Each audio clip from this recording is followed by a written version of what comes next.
Welcome to another episode of Neowolf News. I'm your host, Neowolf. This is episode 3 in a 3-part series where I'm talking about the 1862 Dakota Uprising, which was a 6-week battle that took place in Minnesota in August and September of 1862. And in this episode, I'm going to talk about the aftermath of this event. So let's get right into this. So the Dakota warriors who surrendered were given military trials in November of 1862, and 498 were tried, and 303 were sentenced to hang. But President Lincoln commuted all but 38 of the Dakota warriors. So on December 26th of 1862, the 38 Dakota warriors were hung in Mankato, Minnesota, at which is today called Reconciliation Park. They constructed the gallows so that they could hang all 38 at the same time by the pull of one single lever. And this remains to this day the largest mass execution in United States history. So after the executions, the Dakota people were removed from Minnesota and relocated to their current reservations in Nebraska, North and South Dakota, and even up into Canada. This was not the end of the story for Little Crow, though, because he did not surrender. Little Crow was shot and killed by a settler and his son on July 3rd of 1863.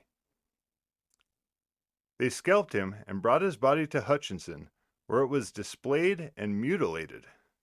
There is a stone placed next to the road there near Hutchinson, closest to the area in the field where he was shot. To this day, the Dakota people organized their annual 38+2 Memorial Run. The +2 remembers the 2 additional Sioux leaders who managed to flee to Canada but were later caught and brought back to the United States and executed in 1865.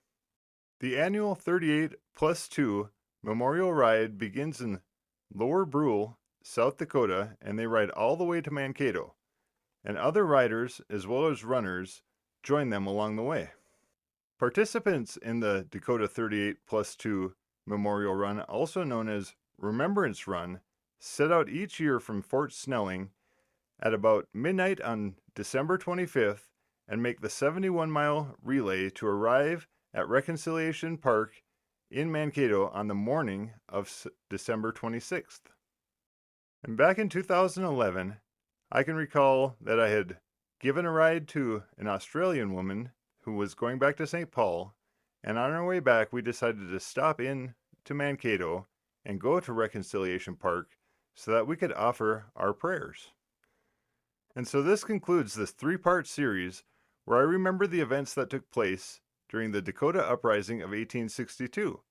And if you like content like this, be sure to follow us on social media at Neowolf News, and I'm on Brighteon, BitChute, Rumble, and YouTube, as well as Gab, Twitter, Facebook, and Parler, now that Parler's back. So thanks for tuning into this episode, and we'll see you again soon.